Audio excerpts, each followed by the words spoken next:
kista yang bahaya itu yang neoplastik, dia memiliki sifat-sifat tumor. Kenapa kista itu dibentuk? Di isi kista itu selnya itu kalau dilihat di bawah mikroskop, pembesaran 400 sampai 1000 kali kelihatan dia tumbuh beda. Sama dengan kayak orangnya Bu, kan mirip-mirip sama ya Bu ya. Tapi kalau hatinya sudah dibelah kelihatan Bu ya. Mungkin ya, kebagian tahu ya. Tapi intinya hati itu kalaupun dibelah sama juga ya. Ya, Ibu pernah lihat orang jual hati sapi tidak? Sama ya intinya. Kalau dibelah di di laboratorium forensik itu sama Bu. Tapi sebetulnya orangnya sifatnya berbeda. Nah, kista ini sebetulnya bedanya bisa dilihat di bawah mikroskop. Mikroskop pembesaran 400 sampai 1000 kali kelihatan dia. Oh ini memang kista neoplastik.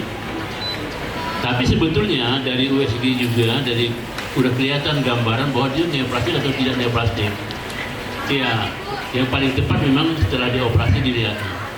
Oleh sebab itulah kista neoplastik ini yang mesti diwaspadai. Nah, kista neoplastik itu di gambaran USG-nya kan dia kayak sarang tawon dia Bu ya, tidak mulus dia kan, kemudian besar, di dalamnya tidak bening, dia tidak jernih, hitamnya ada bercak-bercak gitu kan.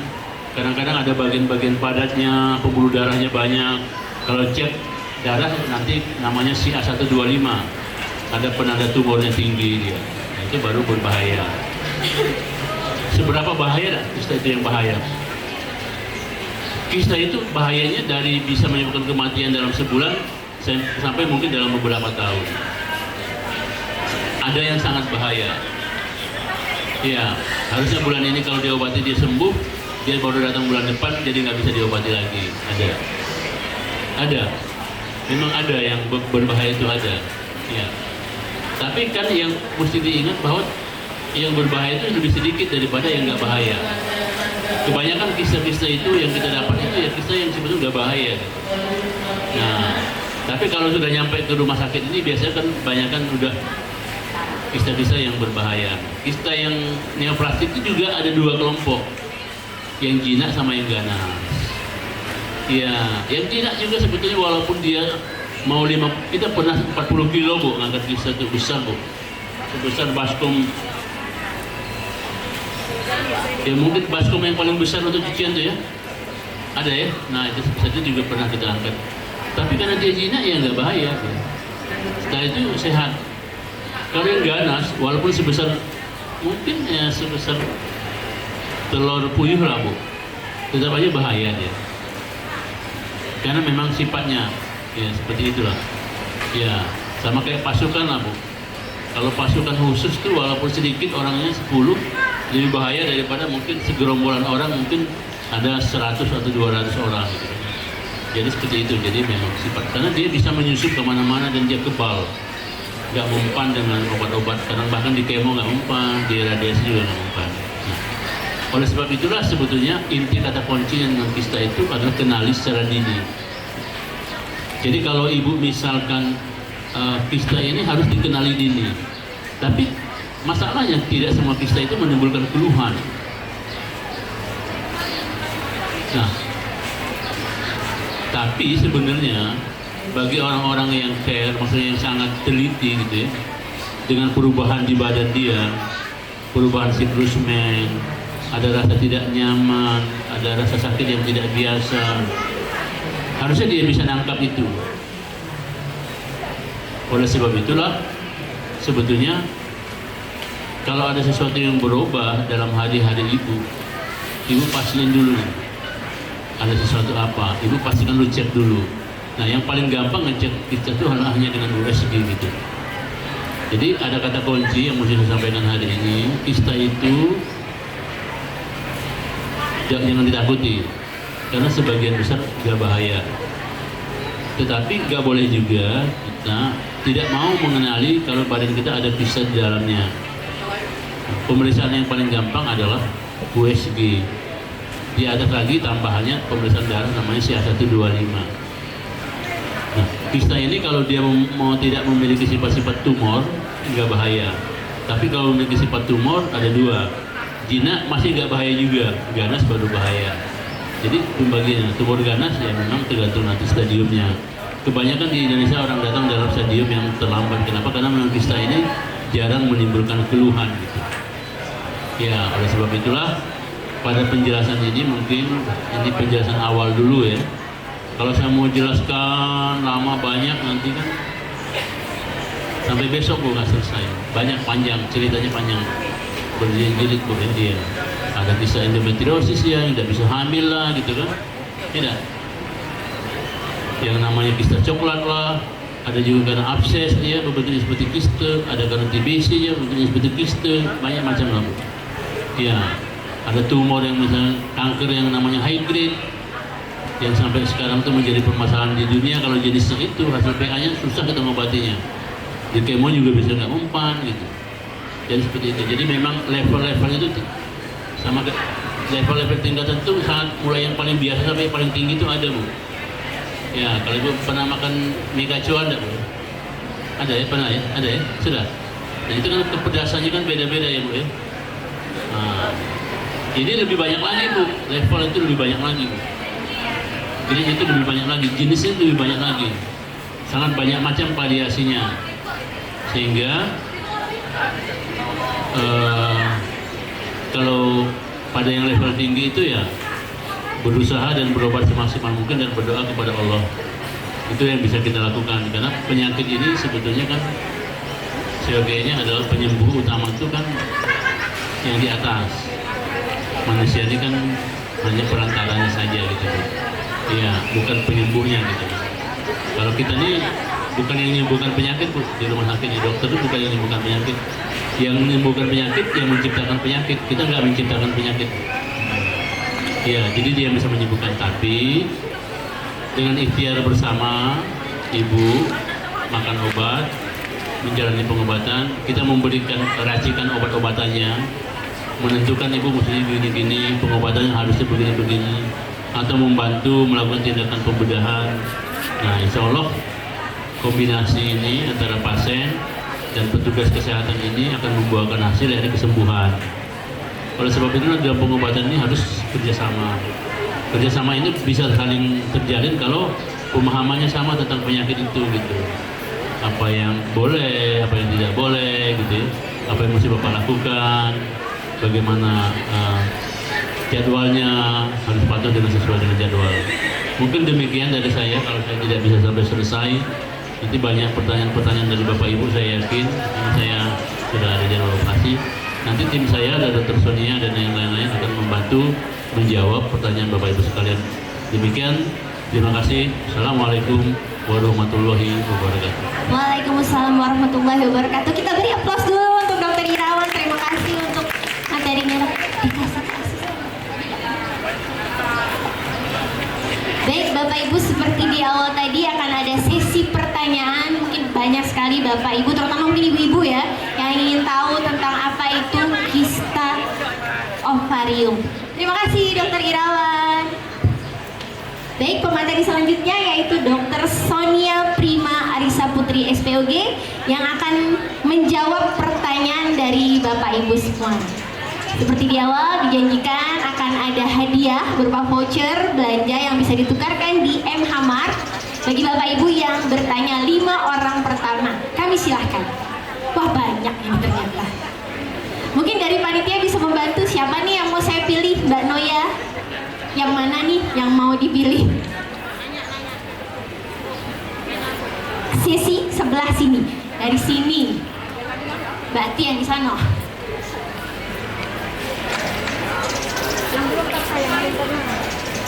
Ibu silahkan berdiri, sebutkan namanya siapa. Assalamualaikum warahmatullahi wabarakatuh. Waalaikumsalam warahmatullahi wabarakatuh. Izin tanya, saya ibunya Ibu Jamila, ibu dari penyandang thalassemia. Anak saya kan kemarin, pas bulan kemarin USG, ketemu kista ginjal dokter. Apakah bisa membahayakan atau tidak dokter? Apakah kami harus konsul? Harus konsul kemana dokter? Karena tidak ada penjelasan. Pas waktu USG cuma dijelasin ibu anak itu ada kista ginjal. Cuma itu aja. Nah, harus kemana? Konsul atau tidak kami di dokter? Kasih dokter. Terima kasih Bu Jamila pertanyaannya. Jadi anak Ibu usia berapa Bu kalau boleh tahu? 19 tahun. Oh 19 tahun dirawat sama dokter anak atau dokter penyakit dalam? Sudah pindah ke dokter dewasa. Oke. Baik, kalau untuk kista ginjal itu tentunya posisi kistanya berbeda sama kista ovarium ya Bu ya. Jadi kista ovarium itu adalah bagian kista yang terjadi di organ reproduksi wanita. Sedangkan kista ginjal itu tentunya terjadi pada ginjal. Jadi kalau saran saya, Ibu bawa hasilnya, Ibu tunjukkan kepada dokternya dan ditanyakan kembali, kira-kira apakah perlu pemeriksaan lain dok? Karena dari usia 14 tahun kemarin sudah ketahuan ada kista ginjal dong. Apakah membesar Bu? Pemeriksaan USG Makin besar nggak ukurannya? 1,5. Nanti mungkin diperlukan evaluasi ulang, nanti hasilnya Ibu bawa lagi ke dokternya, ditanyakan dok apakah butuh pemeriksaan lain, kira-kira apakah butuh diobati dok atau bagaimana. Makasih dok. Ya, sama-sama Ibu. Baik, Ibu sudah cukup jelas. Saya pindah ke sesi sebelah kanan deh. Ibu yang jilbab hitam ya? Assalamualaikum warahmatullahi wabarakatuh. Waalaikumsalam. Selamat siang dok. Kemudian saya ada dua pertanyaan yang terkait dengan materi juga. Saya kan pemakai KB implan sudah mau jalan 6 tahun. Apakah itu bisa menjadi pencetus kista ovarium karena misalnya headnya kurang lancar atau ada pencetus yang lain juga? Karena ngeri juga kan ya tahun-tahun pakai implan. Terus tentang kistanya sendiri dok, saya SMA kelas 2 itu terdiagnosa ada kista di sekitar wajah. Tujuan pertamanya itu CT scan untuk sinusitis, tapi ketahuan ada kista juga. Jadi operasinya itu sebagai mengangkat dua itu kista yang di setelah antara hidung dengan tengkorak wajah dan sinusitis. Nanti kista itu pencetus awalnya itu apa ya dok? Kok bisa banyak macamnya kista itu? Dan terima kasih dok yang intinya. Assalamualaikum warahmatullahi wabarakatuh. Waalaikumsalam. Baik Ibu, jadi izin saya menjelaskan ya Bu ya. Jadi untuk kista ovarium itu atau kista indung telur itu sebenarnya tidak dicetuskan oleh penggunaan KB ya.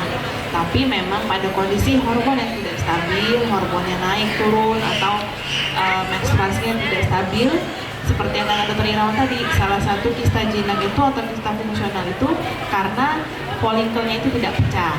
Biasanya kalau hormonnya lagi tidak stabil, makanya folikelnya tidak pecah, sel telurnya tidak keluar, semakin lama makin membesar. Nah, itu salah satunya. Tapi secara umum, kista ovarium itu tidak disebabkan oleh penggunaan KB implan. Ya. Lalu yang kedua, kista itu kan secara arti itu adalah kantong berisi cairan. Jadi di seluruh tubuh tetap bisa terbentuk dimanapun, di setiap organ. Ada yang kistanya itu di kemaluan ada yang kistanya di indung telur ada, terus ada yang berbentuk kista di wajah, kata Ibu kemarin tadi ya. Nah tentunya penyebabnya itu biasanya karena adanya retensi cairan. Retensi itu artinya ada cairan yang mengendap, dia berbentuk gelembung, akhirnya dia tidak pecah. Nah sama seperti kejadian kista ovarium. Ovarium itu kalau dalam bahasa awam itu namanya indung telur. Indung telur itu berbeda sama rahim. Jadi rahim wanita itu satu, tapi indung telurnya ada dua di kiri dan kanan. Nah, indung telur itu berbentuknya bulat seperti telur puyuh, ada di kiri dan kanan dari organ reproduksi wanita. Nah, kistanya itu kalau kista ovarium dia akan terbentuk kantung berisi cairan, baik itu di permukaannya atau berasal dari dalam. Nah, jadi kalau ada sesuatu misalnya pada saat siklus haid biasanya ada namanya kista fungsional. Pada saat haid itu ada kista fungsional karena pada saat haid itu akan terbentuk folikel-folikel yang akan mengeluarkan sel telur. Sel telur nanti akan dibuahi pada saat pembuahan kalau pasien nanti akan hamil. Nah, kalau kista ini tidak pecah dia akan mengendap, makanya dia ukurannya lebih besar. Nah seperti itu kalau kista jinak. Seperti itu kira-kira Ibu. Jadi setiap organ wanita itu, setiap organ itu ada kemungkinan untuk terbentuk kista. Di payudaranya bisa, di kemaluan bisa, di organ reproduksi juga bisa. Tambahin sedikit ya, tadi kan itu jinak ya dok, kalau berarti bisa menjadi ganas ya. Kalau dia sifatnya jinak dari awal, dia akan jinak terus Bu. Jadi sifat awalnya itu dia tidak berubah ya. Kalau dia dari awal dia adalah ganas, dia bisa bertransformasi, dia akan tetap jadi ganas. Dia jarang untuk bertransformasi kecuali pada kondisi tertentu. Nah, tapi bukan transformasi secara langsung, tapi biasanya menjadi pencetus awal aja.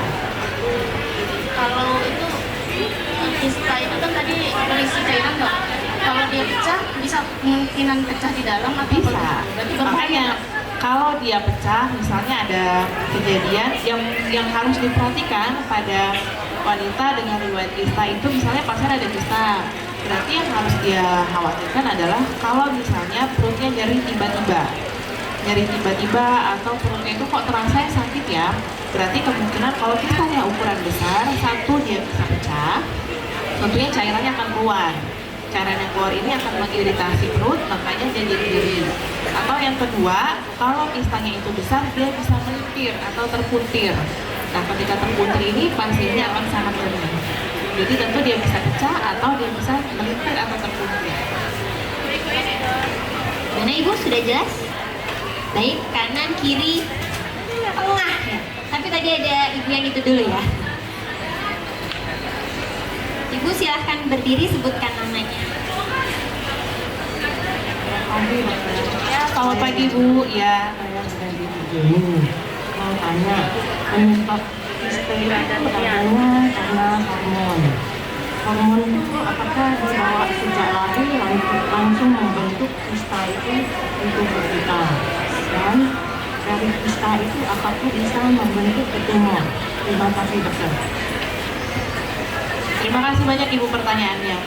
Jadi hormon itu pasti ada dalam tubuh seseorang. Jadi sejak dia lahir sampai dia dewasa, sampai nanti meninggal pun itu akan tetap ada hormon. Jadi hormon itu banyak sekali Bu. Ada hormon yang di otak, ada hormon yang di dalam organ kewanitaan. Semuanya dalam tubuh kita ini diatur sama hormon. Hormon wanita itu terutama adalah namanya estrogen sama progesteron. Estrogen dan progesteron ini adalah hormon yang dihasilkan oleh induk telur tadi, yang ovarium tadi.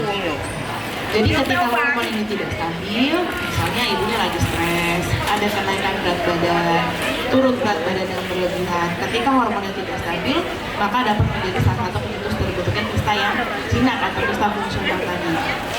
Kalau dia sifatnya fungsional, artinya dia akan pecah pada saat beriringnya dengan haid.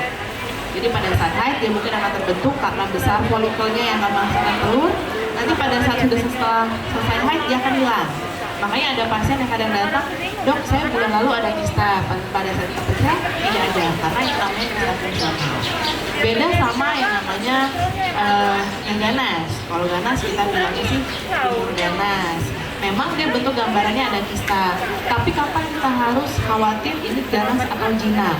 Tergantung dari satu, apakah dia cepat membesar. Misalnya dalam waktu 1 bulan, perut saya makin besar kayak hamil, besar, pertumbuhannya cepat. Lalu yang kedua ada gejala lain, misalnya turun berat badan, nafsu makan yang menurun, terus secara signifikan ibunya ada mual muntah, mungkin ada gejala lain, itu patut kita curigai suatu keganasan. Atau kista ovarium yang terjadi pada usia pasca menopause. Jadi pasiennya sudah menopause, datang dan keluhan ada benjolan di perut bawah. Pada saat di pemeriksaan USG ternyata ada kista. Nah, pada kondisi ini kita harus mencurigai mungkin suatu yang kurang baik. Karena pada dasarnya pada saat menopause tentunya hormon wanita kan sudah turun. Kok masih bisa terbentuk? Kira-kira begitu Ibu. Gimana Ibu? Mau masih nanya lagi?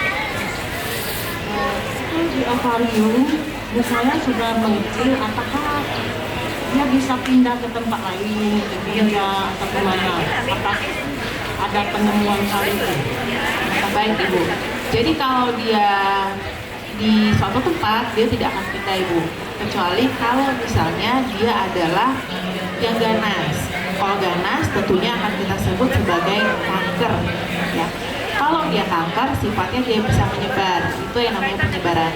Kalau pada kanker yang ganas atau tumor yang ganas. Tapi kalau dia kista yang jinak, dia tidak bisa berpindah tempat. Jadi tetap di situ tempatnya. Sudah 3 orang bertanya dari sisi sini dan sisi sini. Kayak kita ke sini dulu. Yang di ujung nggak mau nanya nih. Nggak ada ya? Udah saya kasih ke sini deh.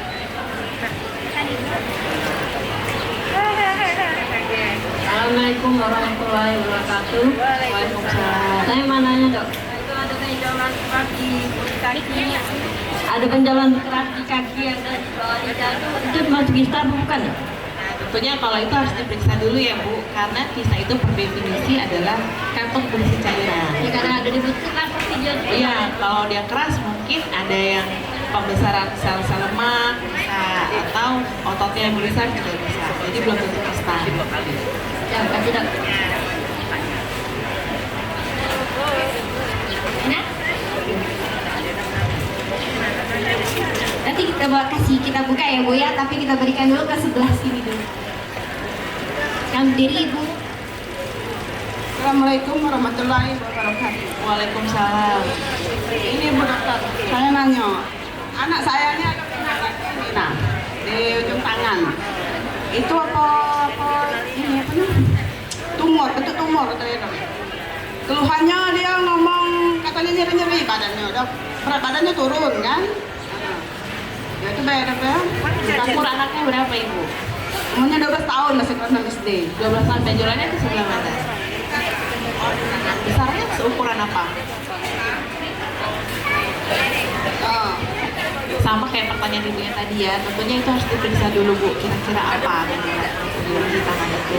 Kadang memang ada kista yang terbentuk dari ada makanya, tapi kalau misalnya ada turun berat badan, harus cari tahu juga turun berat badannya kira-kira apa. Nah, jadi kalau dia ada benjolan di tangan, kalau dia tidak terbuka si halus, tidak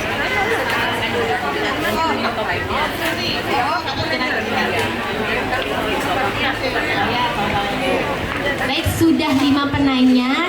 Masih boleh yang bertanya, tapi nanti hadiahnya hanya untuk 5 penanya pertama ya. Ya, silahkan Ibu. Bismillahirrahmanirrahim. Selamat pagi Bu. Assalamualaikum warahmatullahi wabarakatuh. Sedikit menanya ya Bu, tapi memang topiknya pas ya. Itu sebab saya minta betul. Saya kan kebetulan saya sudah pernah operasi 2 kali untuk kista.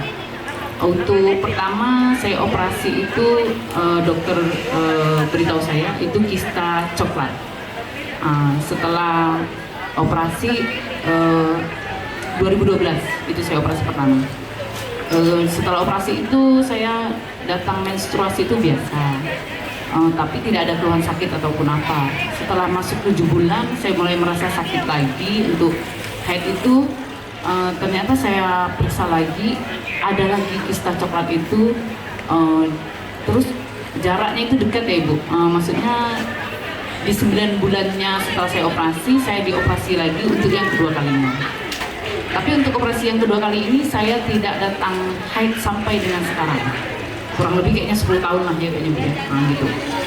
Terus kalau saya berpikir sendiri kayaknya belum usianya mungkin kalau untuk menopause ya Bu ya. Tapi yang mau saya tanyakan, memang sih nggak ada gejala untuk sakit ataupun apa, tapi untuk kemungkinan saya ada kista lagi itu kan jadi takut ya Bu. Maksudnya berapa persen kah untuk saya atau nggak lagi karena sudah nggak halangan lagi. Itu saja. Makasih ya Bu ya. Terima kasih Ibu pertanyaannya. Ibu boleh saya tahu usianya berapa Ibu? Kalau sekarang saya usianya 41 Ibu. Operasi sudah 2 kali ya Bu ya. Iya. Kemarin kalau saya tahu Bu operasinya apa?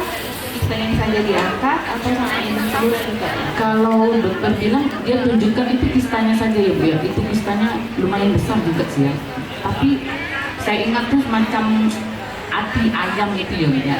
Itu. Dan saya pun kalau untuk tanda itu macam kita flek-flek gitu aja sih. Itu. Tapi sakitnya luar biasa. Itu. Saya ingin menjawab ya Bu ya. Jadi kista coklat itu kalau dalam bahasa medisnya adalah endometriosis. kista endometriosis. Jadi per definisinya adalah kenapa bisa terbentuk kista endometriosis atau kista congkak di dalam indung telur? Karena jaringan yang harusnya adanya di dalam rahim itu dia keluar. Nah, jaringan endometrium ini yang menghasilkan darah haid, dia tumbuhnya di dalam indung telur. Makanya kenapa ibunya nyeri? Karena tempat berdarahnya haid itu jadi double, jadi dua. Jadi ada yang di indung telur, ada yang di dalam rahim. Jadi nyerinya akan berkali lipat.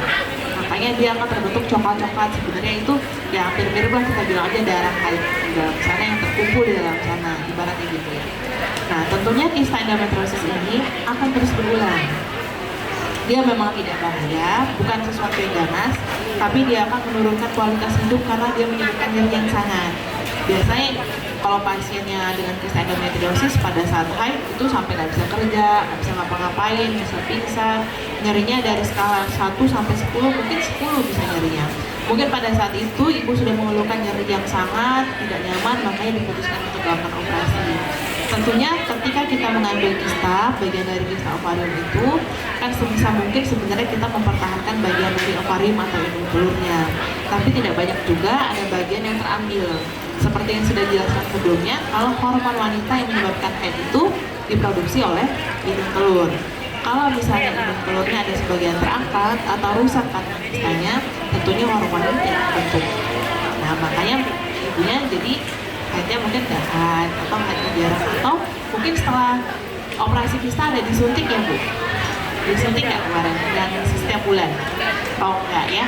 Nah, bagaimana cara menguranginya atau mencegah kekambuhan? Pasti dia kemungkinan besar akan kambuh selama ibu masih punya hormon, dan selama ibu masih ada indung telur, dia ada kemungkinan besar untuk kambuh.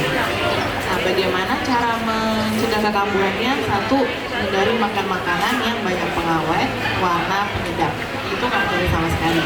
Yang kedua, olahraga minimal 3 kali dalam seminggu, minimal 30 menit sekali olahraga.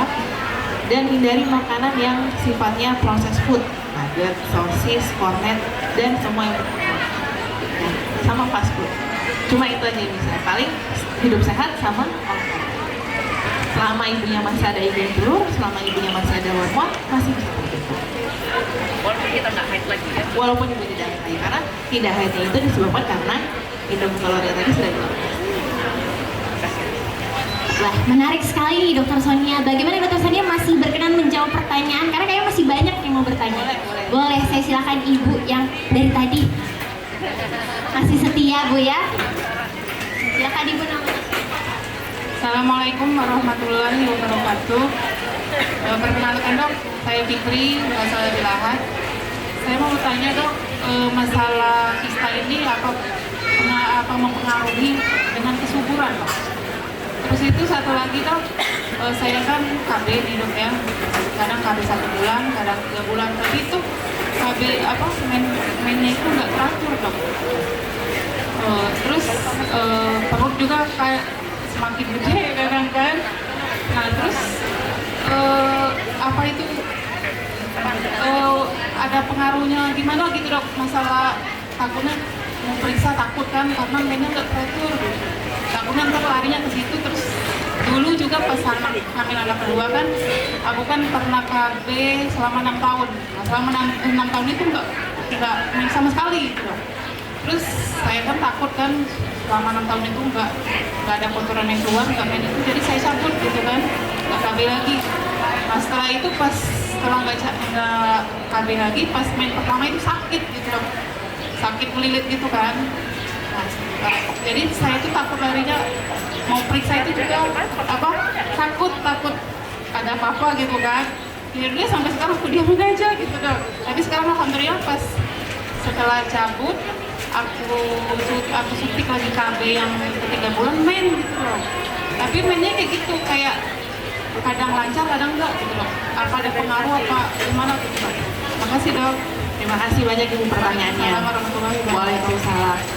Jadi kalau untuk kista ovarium apakah bisa menyebabkan gangguan kesuburan? Tentunya ada jenis yang bisa menyebabkan gangguan kesuburan. Contohnya tadi yang sudah diceritakan sama ibunya tadi, kista endometriosis itu adalah salah satu contoh kista yang bisa mengganggu kesuburan. Karena apa? Karena sel sel telur yang akan dibuahi oleh sperma untuk terjadinya pembuahan itu kan asalnya dari induk telur. Kalau misalnya induk telurnya ada gangguan, ada sesuatu di sana, pastinya sedikit banyak akan mempengaruhi kualitas sel telur sama mempengaruhi produksi dari sel telurnya. Jadi terutama untuk kista endometriosis tentunya dia akan mempengaruhi kesuburan. Lalu yang kedua, KB hormonal itu ibu memang salah satu efeknya adalah haid yang tidak teratur. Jadi kadang bisa pasiennya tidak haid selama 3 bulan, tidak haid selama 4 bulan. Karena yang diciptakan oleh KB hormonal, mengapa dia bisa sebagai KB? Karena dia meregulasi dari hormonnya. Jadi kalau dia pakai KB hormonal, memang komplikasi atau side effect-nya paling sering itu adalah tidak haid. Nah, kalau misalnya ibu rasanya kurang nyaman karena ibunya tidak haid, boleh dikonsulkan. Jadi jangan takut untuk konsul, nggak apa-apa. Diperiksakan saja ibu kalau misalnya memang tidak nyaman karena tidak haid. Ibu? Oh, takut hamil apa enggak dok? Sudah jelas ibu? Oke, satu lagi dokter ya, ini dari sebelah kanan. Silakan ibu sebutkan namanya siapa. Assalamualaikum warahmatullahi wabarakatuh. Waalaikumsalam ibu. Saya Ibu Erni dari Palu. Oh ya Bu Erni ya. Ibu Erni. Kemarin saya lagi muda-mudanya pakai KB 3 bulan, terus tidak men. Sekarang udah pakai KB lagi masih tidak men. Boleh saya tahu ibu umurnya berapa? Umurnya 50 sekarang. Oke, jadi ada suatu kondisi bu yang kita sebut namanya pramenopause. Ya, ketika wanita itu memasuki masa pramenopause, biasanya usianya mulai dari 45 tahun itu sudah bisa mulai terjadi masa pramenopause. Tandanya adalah haidnya mulai jarang, haidnya mulai sedikit, haidnya tidak teratur. Ketika seorang wanita itu tidak dapat haid di usia di atas 45 tahun lebih dari 12 bulan, itu sudah bisa bilang menopause.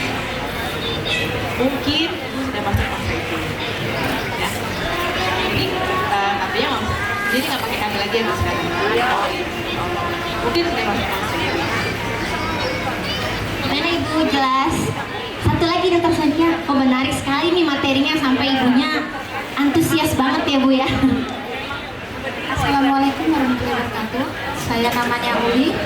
Saya dari Sarolangan Jambi. Oh jauh ya bu ya. Iya. Ini bu, saya ada keluhan sedikit bu. Saya semenjak operasi 3 kali anak, tuh langsung sama dokter disarankan untuk steril. Tapi setelah steril dok, saya tidak punya halangan lagi dok. Jadi yang saya takutin itu ada risiko ke situ nggak dok? Itu kenapa? Kan kita nggak halangan, jadi potongan itu nggak ada keluar apa memang nggak apa-apa atau gimana? Cuman belum saya apa udah sekitar anak saya 4 tahun ini, cuman yang lebih ketiga tahunnya sama sekali tidak dulu. 1 tahun awal tuh masih ada sekali 2 kali dalam setahun, cuman setelah itu tidak lagi. Cuma saya takut ada apa-apa. Mohon penjelasan. Baik, terima kasih. Jadi saya menjelaskan sedikit dulu. Jadi prosedur yang namanya steril itu dia tidak mengganggu telur ya bu ya. Jadi sterilnya tidak menyebabkan ibu tidak haid enggak ya. Jadi steril itu hanya saluran induk telurnya itu ada yang diikat, ada yang dipotong. Jadi bukan induk telurnya yang diganggu. Jadi pada dasarnya steril tidak menyebabkan gangguan haid ya. Nah yang kedua, kalau misalnya ibu sudah tidak haid lebih dari 3 bulan, itu kita sebutnya sama istilah medisnya adalah amenore. Kondisi tidak haid dalam waktu 3 bulan berturut-turut itu kita sebut dengan amenore. Ketika dia sudah terjadi 3 bulan lebih berturut-turut itu harus dievaluasi. Kecuali kalau ibu telatnya 1 bulan, 2 bulan mungkin masih bisa ditunggu. Tapi kalau dia sudah lama, sebaiknya ibu konsultan. Apakah ada naik berat badan bu setelah melahirkan? Banyak. Oh iya. Naik berat badan ya bu ya. Saran saya sih dikonsulkan. Kita ada poliginekologi. Di sini dokternya lengkap ibu. Ada bagian fertilitas, ada bagian hormon, ada bagian tumor, ada bagian yang menangani masalah wanita atau benjolan di kemaluan. Silakan ibu konsultan. Ya. Baik, tidak terasa ya, udah banyak sekali yang bertanya. Masih ada lagi nggak yang mau nanya? Oh, masih satu lagi dok yang bertanya dok.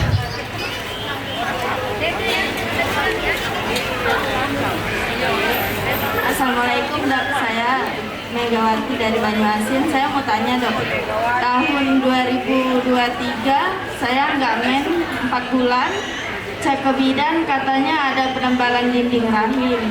Terus katanya suruh minum asam folat kan, terus otak itu keluar. Terus di tahun 2024 saya sakit, perut sakitnya dok.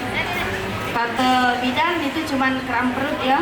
Terus tahun 2025 kemarin saya men sampai hampir mau sebulan, dikasih obat katanya USG, katanya tidak ada apa-apa dok di dalam rahim saya. Apakah di dalam rahim kalau kita USG di bidan itu bisa kelihatan dok ada penyakit kista atau apapun itu dok? Jadi kalau untuk pemeriksaan USG itu Bu, sebenarnya USG itu kan menggunakan alat. Tentunya pemeriksaan USG itu akan bersifat subjektif, tergantung dari siapa pemeriksanya. Kalau misalnya memang Ibu masih meragukan, boleh dikonsultasi sama dokter spesialis kebidanan untuk pemeriksaan USG. Kalau misalnya pada saat awal ada penebalan, katakanlah penebalan mungkin pada saat itu ibunya kan kalau penebalan itu salah satu tanda kehamilan, makanya ibunya dikasih asam folat pada saat itu pemeriksaan. Nah, kalau misalnya masih meragukan, boleh dikonsultasi lagi. Karena sebenarnya pemeriksaan USG itu sifatnya subjektif. Semakin baik pemeriksanya, maka hasilnya juga akan semakin akurat. Seperti itu. Oh, ke dokter spesialis kebidanan dok? Ya, betul itu. Makasih ya dok. Mungkin alatnya bisa sama, tapi semakin terlatih seorang pemeriksa, hasilnya akan lebih bagus. Makasih ya dok. Ya, Masih ada? Baik Bapak Ibu, terima kasih saya ucapkan untuk antusias Bapak Ibu semua, khususnya ibu-ibu ya yang sudah bertanya meskipun udah batasnya dibatasi tapi tetap mau bertanya, itu menunjukkan kalau Bapak Ibu ini antusias, berarti menyimak sekali materi yang disampaikan oleh narasumber kita hari ini. Baik, seperti janji di awal, 5 penanya pertama itu akan mendapatkan hadiah voucher. Silahkan yang merasa 5 penanya pertama maju ke depan untuk kita bagikan hadiahnya. Siapa aja tadi yang merasa 5 orang penanya?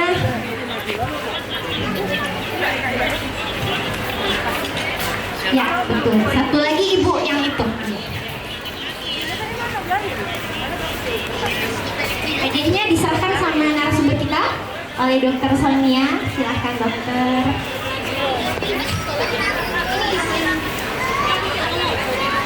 Oi, buka maskernya tuh. Cuma pakai.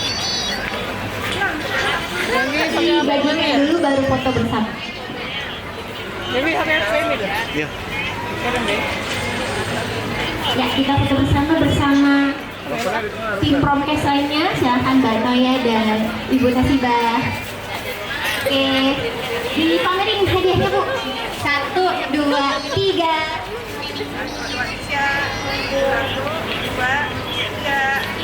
Oke, selamat untuk para pemenang. Jangan lupa nanti langsung ke meja registrasi untuk didaftarkan namanya untuk bisa ditukarkan di M-Hamad yang di belakang kita ini ya. Mungkin Dokter Sonia sebelum kita menutup ada yang mau disampaikan lagi untuk Bapak Ibu yang ada di sini? Oh, sudah cukup. Cukup jelas ya Bapak Ibu ya. Terutama ibu-ibu. Bapak-bapak juga perlu tahu info ini untuk istrinya atau untuk keluarganya di rumah. Baik Bapak Ibu semua, tidak terasa hari ini sudah selesai penyuluhan yang diselenggarakan oleh instalasi Promkes. Di awal saya kasih pantun, sebelum tutup juga saya mau kasih pantun. Dijawab ya, cakep. Belum. Ke Pasar Kubah jalan kaki.